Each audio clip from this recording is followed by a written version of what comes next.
पति पर अत्याचार, अवैध संबंध और बेटी की हत्या, दिल दहला देगी इस बेरहम मां की खौफनाक करतूत। लखनऊ में एक मां ने अपने लिव इन पार्टनर के साथ मिलकर अपनी ही मासूम बेटी की हत्या कर दी। हत्या के बाद मां ने बाप पर झूठा इल्जाम लगाया, लेकिन पुलिस जांच में चौंकाने वाला सच सामने आ गया।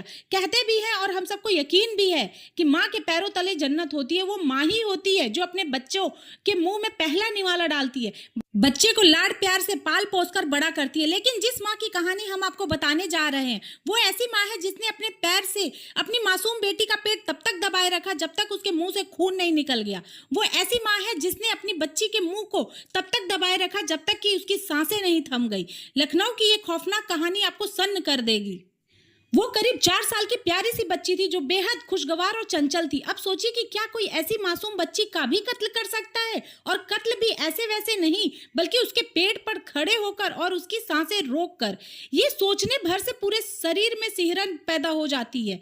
बात नामुमकिन लगती है, मगर लखनऊ की एक बच्ची की कहानी कुछ ऐसी ही है। वो बच्ची अब इस दुनिया में नहीं है, लेकिन इससे भी ज्यादा हैरान करने वाली बात यह है कि इस बच्ची के कत्ल का इल्जाम किसी और पर नहीं बल्कि खुद की उसकी मां और मां के लिव इन पार्टनर पर है। पिछले 14 जुलाई की रात को इस बच्ची की मां रोशनी खान ने जब पहली बार लखनऊ के केसरबाग पुलिस को फोन कर इस बच्ची की मौत की जानकारी दी तो बताया कि बच्ची की जान खुद उसके पति और बच्चे के पिता शाहरुख ने ली है। चूंकि शाहरुख उससे और अपनी बच्ची से नफरत करता था, इसलिए शाहरुख ने उसकी गैर हाजिरी में यहाँ आया और उसने अपनी ही बेटी का कत्ल कर फरार हो गया। रोशनी ने बताया कि चूंकि बिल्डिंग की गेट बंद थी, शाहरुख सीढ़ियों और लिफ्ट की जगह दीवार से लटक कर 4 मंजिल इमारत के ऊपर चढ़ा और फ्लैट में घुसकर अपनी ही बेटी को मार डाला। अब चूंकि बेटी के कत्ल का इल्जाम बाप पर था, इल्जाम खुद मां लगा रही थी, तो शुरू में पुलिस को इस शिकायत में सच्चाई नजर आई। पुलिस ने ना सिर्फ शाहरुख के खिलाफ अपनी ही बेटी के कत्ल का केस दर्ज कर लिया बल्कि कैसरबाग के उसी फ्लैट के दरवाजे पर उसे जांच में शामिल होने के लिए हाजिर होने का नोटिस भी चिपका आई।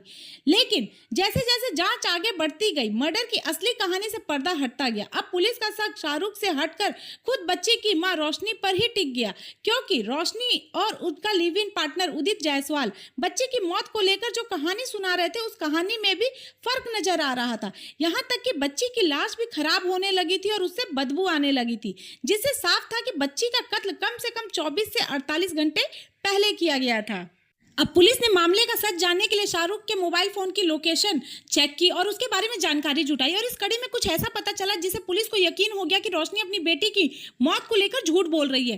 पुलिस को पहली बात तो यही पता चली कि 13 और 14 जुलाई की दरमियानी रात तो छोड़िए, शाहरुख पिछले 2 दिनों से इस मोहल्ले की तरफ आया ही नहीं था, क्योंकि उसके फोन की लोकेशन कहीं और शो हो रही थी।